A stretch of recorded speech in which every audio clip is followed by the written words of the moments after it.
When I saw what my topic was this morning, you're not going to believe this, but it reminded me of the dinner table conversations we used to have when I was a kid growing up. And my father was a lawyer, and he would hold court, more or less, at the dinner table. And he would, I think, in an effort to get us all to become lawyers, he would pose these possibilities, and then we would debate them.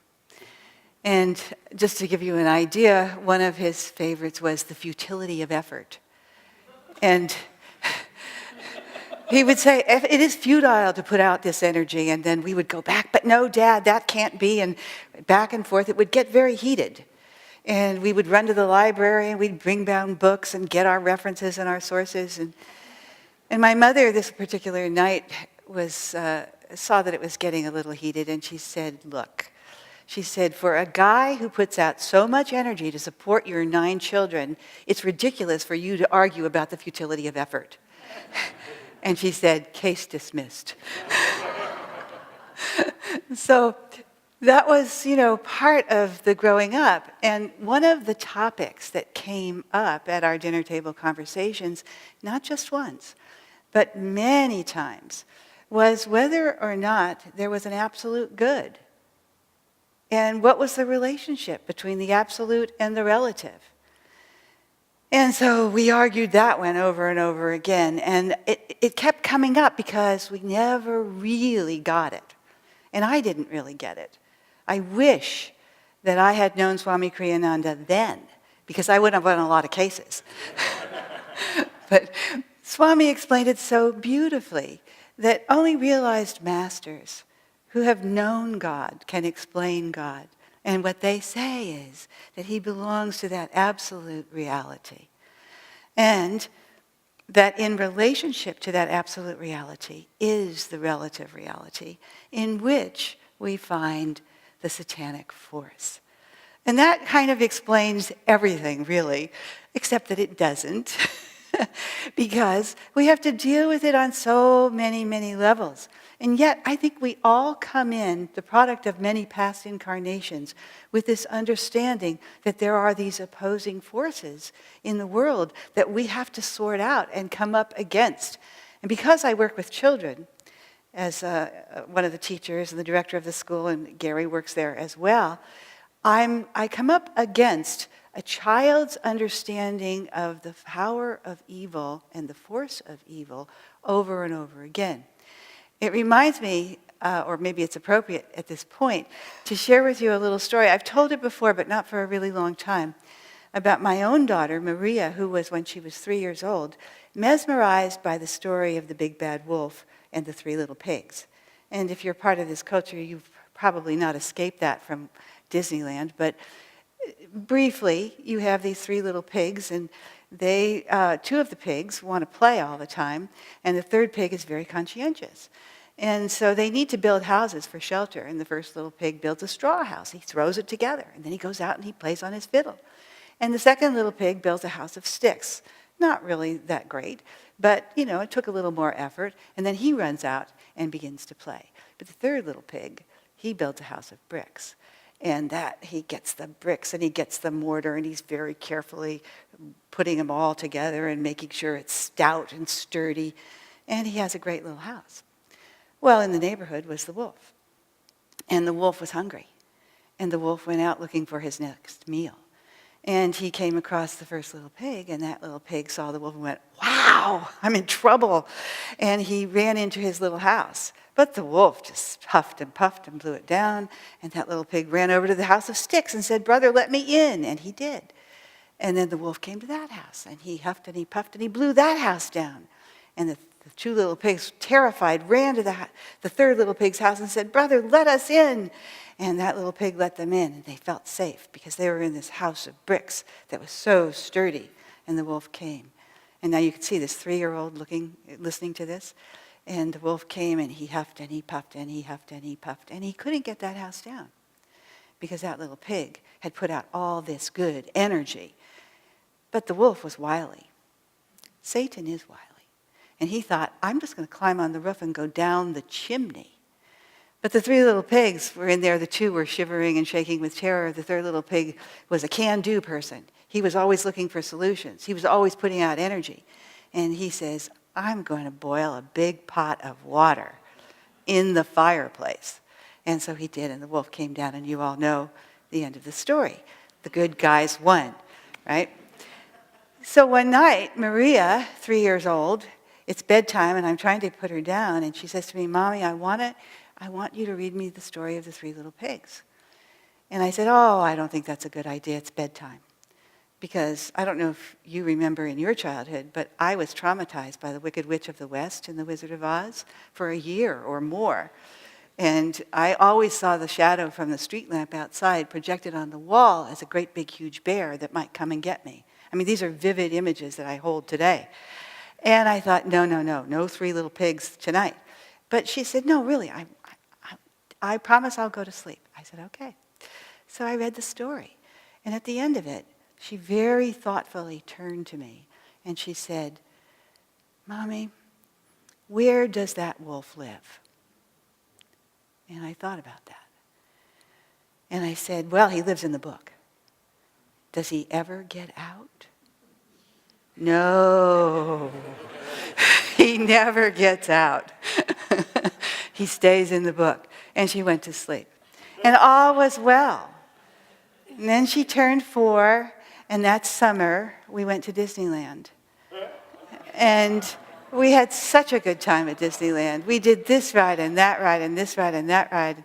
We were standing there kind of in a little interim space, and all of a sudden she goes, Mom, with terror in her voice, look. And I looked over, and there was a 6-foot-tall big bad wolf with the great big snout and the big furry tail and the overalls that were right correctly as in the book. And he was signing autographs. And his back was turned to us. But she was literally terrified. And she ran around me and put her arms around my legs in a death grip. And I'm thinking, how am I going to recover my credibility here? When all of a sudden, I didn't even see this coming. She ran out, raced over to the big bad wolf, whose back was still turned to us, and hauled off with her leg and kicked him in the seat of the pants as hard as she could. And then, realizing that he could turn around, she raced back and hid behind me. So I actually was very proud of her. I mean, it was perhaps the first act of moral courage that she ever had. You know, she recognized in her child's way the presence of evil. This guy had taken out after those little pigs that she was fond of, and he did wrong, and he needed to be taught, and he needed to be answered, and she answered him. And I thought, this is good. This is good. I could see that the character inside of her was building enough so that she could, in the moment, overcome that deep-seated fear that made her tremble at the thought of that big bad wolf. And I don't think that she's alone in that when we come up against negative energies, the first reaction is fear, right?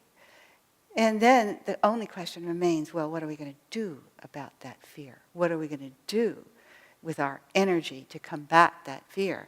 And are we going to do something that is productive? And in school, we come up against the question of good and evil every single year in a very spectacular way, because we put on a play every single year about the life of a great soul. And in the life of a great soul, because they are exuding so much good energy, they actually require a response from dark energy, and they get it. The story of Jesus is dramatic. He was preaching a gospel of love, and the satanic energies came back. And it did not have, at a certain point, what seemed like a very happy ending, and then you get beyond that and you see the transcendence. This year we did Joan of Arc. And that's a tough one, because Joan was a little French village girl who listened to the voices of God, who came to her through the angels. And she was directed to lead the French army against the English, who were threatening to take over the country. And she did. And she had such magnetism, because in listening to her inner voices and to the voice of God and aligning her energy with that divine energy, she was able, unbelievably, incredibly, to convince the powers that be, the king and everybody else, that she should do it. And so she did. But in the end, the powers of darkness came back at her, and she was condemned to death by the Inquisition. Death by burning at the stake. Now, these are children. And every time we have this discussion in the faculty meetings, how are we going to deal with those dark forces in these plays? And we always come down to the same answer. They're children, but they're souls. They're eternal beings. And they have within them this deep wisdom, and potentially we bring it out. And we can do so sensitively. This year, I'll give you a little preview, we're going to do George Washington Carver. And George Washington Carver doesn't have the dramatic life in a way. There aren't any great battle scenes. If you know, he was born a slave at the end of the Civil War, and he went through Reconstruction in the South, and actually is responsible for saving the South from starvation because he was a mystic scientist. And he brought in the concept of biodynamic gardening. Gary wrote the script. And organic gardening. And the land had been depleted by all the cotton that had been grown over and over again, never giving anything back to the soil. So, yes, it's a great story. But in that story, because he's in the South, we have the Deep South, we have all those terrible things that were happening. We have lynchings. And how do you deal with that with little children? And so again, the faculty debated it. Do we? Don't we? You know, how? And now you'll have to come to see what we do. But we're going to be true, we're going to be authentic. Because this life, in this life, as little children, if we are very clear about the fact that evil does exist, there is a satanic force, then foreknowledge is to the good. Because then we know we have to keep our energy up. We have to be on the alert. We always have to be open-hearted, aligned with the forces of good. Now notice in the story of Maria, when after she had done her big gesture against the wolf, what did she do? She didn't say, nanny, nanny, nanny. She ran back to her mother. And I think about that as symbolic of what we always need to do when we come up against anything that has a tinge of darkness to it. We put out our energy, we use what we have, and we ask for the protection of Divine Mother. And she is always there, always waiting to help us. Now, evil just doesn't exist on the great battlefields and in the great epics or even in the epic fairy tales. It also exists in the mundane. And that's where it can be really dangerous. Because here we are, we're in Silicon Valley. We don't have bombs dropping on us. We're not the victims of genocide. Life here is pretty sane, in a way. In a way. The challenges are different. And they exist in that world of those desires which fall along the line of the more mundane desires that take us away from our true journey in this lifetime. I'm reminded of the story of the 10 virgins in the New Testament. And Jesus, it's a parable. And Jesus tells the story that there were 10 virgins, 5 were wise, 5 were foolish. And their mission was to await the bridegroom, obviously the symbol for the Lord, for Jesus, for God, for Divine Mother.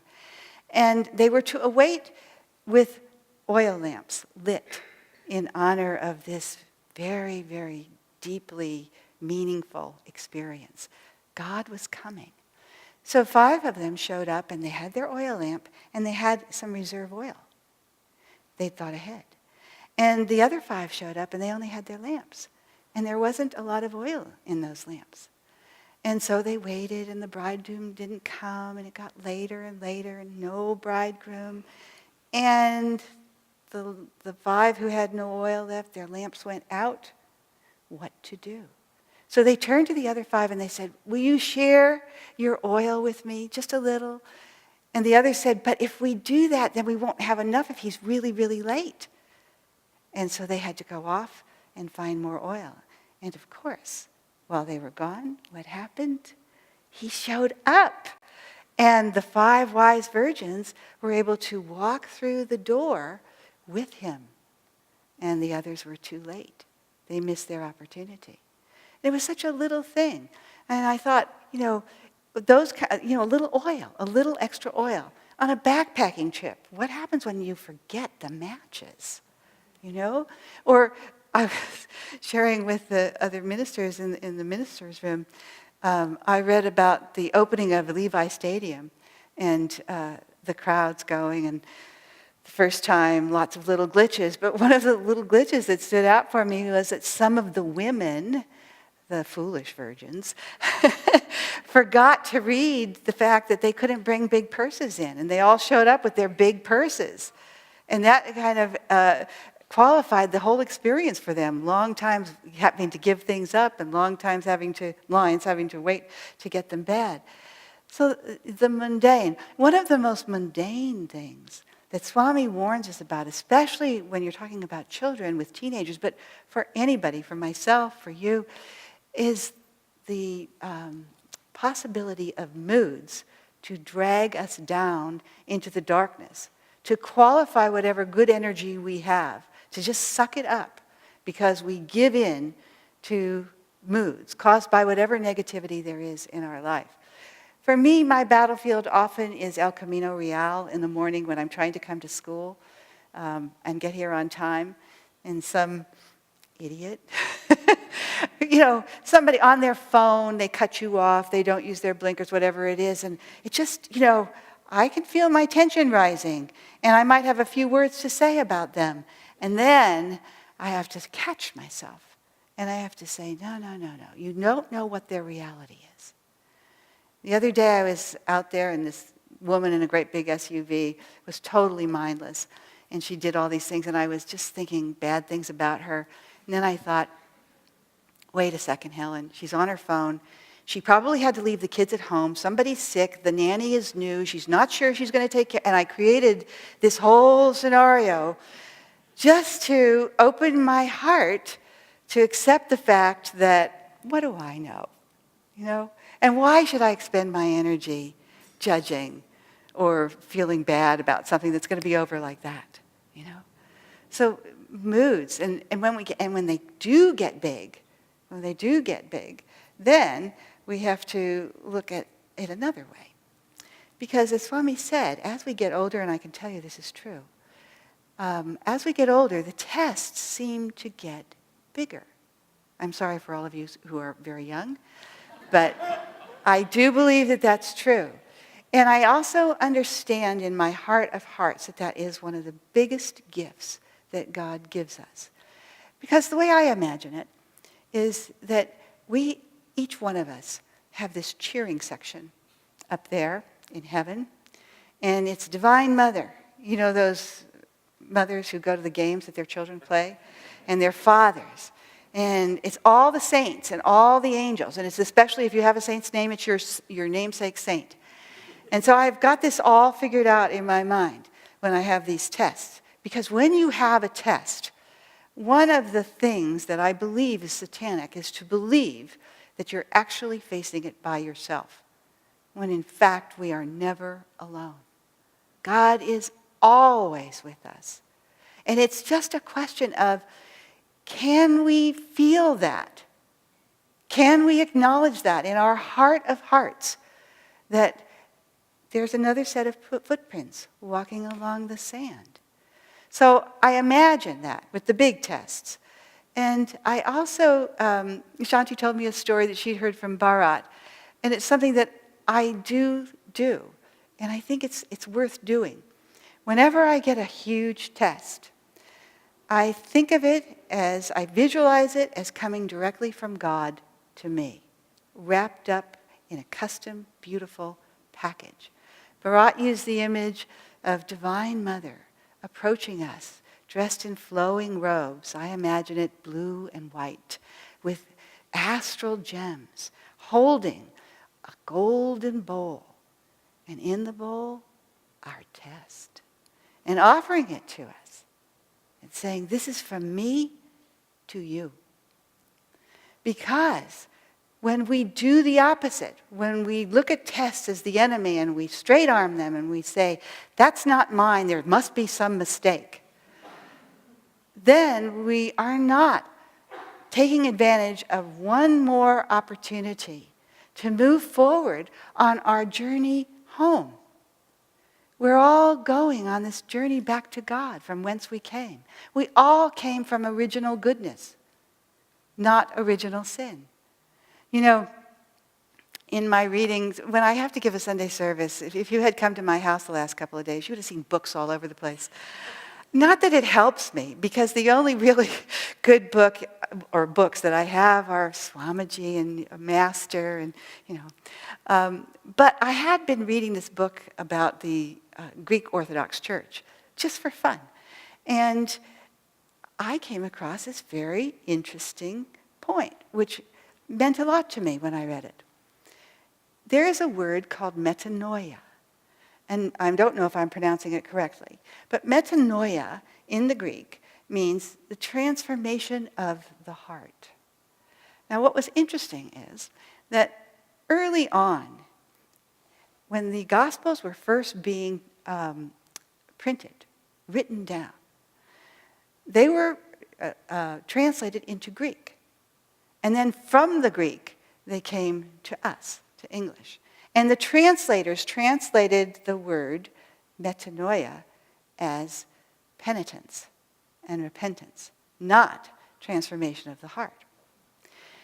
And as a result, if you read the Gospels, there's this whole stream of themes that go through it around the notion of penitence and asking for forgiveness. And I looked at that and I thought, I grew up in this large Catholic family, and that was part of my reality, that idea that we really are sinners and that we have to do penance and we have to ask for God's forgiveness. Now, in one sense, there's nothing wrong with that. But the truth is, God has already forgiven us. There's nothing to forgive. He's just our cheering section. He's just waiting for us to come to him. He's not looking at what's keeping us back. He's holding out for us where we have to go. And I thought, that makes so much better sense to me when it comes to walking step by step on this path back to God. Because when we go through our trials and our tribulations, and we all have them, if we do it in the right way, what we achieve is a purification of the heart in the first place. And when our hearts are purified a little bit more or a whole lot more, doesn't matter, it's progress. But when our hearts are purified, that leads to greater illumination, understanding. And illumination also suggests the lighting up of the person, the soul. And with purification and illumination, that brings us to a transformation of heart. And of course, that's exactly what Satan doesn't want. But of course, that's exactly where we need to be headed. That transformation of heart, where, as in the chant that you sang earlier this morning, sometimes I have to sing them, but you wouldn't want to hear me sing it. Desire, my great enemy, with his soldiers surrounded me. is giving me lots of trouble. That's the first part of the story. But the second part of the story is, what are the words? That enemy I will deceive. We should sing it. That enemy I will deceive, remaining in the castle of peace. Night and day in thy joy, Lord. Night and day in thy joy. And we'll come full circle. When my father was dying, he was surrounded by all of his children. He was awake. He was conscious. He was looking at me with those great blue eyes. And in my heart of hearts, I was singing that chant. In day and night, in that joy, Lord. Day and night, in that joy. And I watched the light go out of his eyes, and I knew that he was in that joy. He had fought the good fight for this time. And with that, I think we all can join together, being each other's cheering sections, being each other's partners as we walk through, always inviting Divine Mother, because truly the battle will be won. It is just a question of when.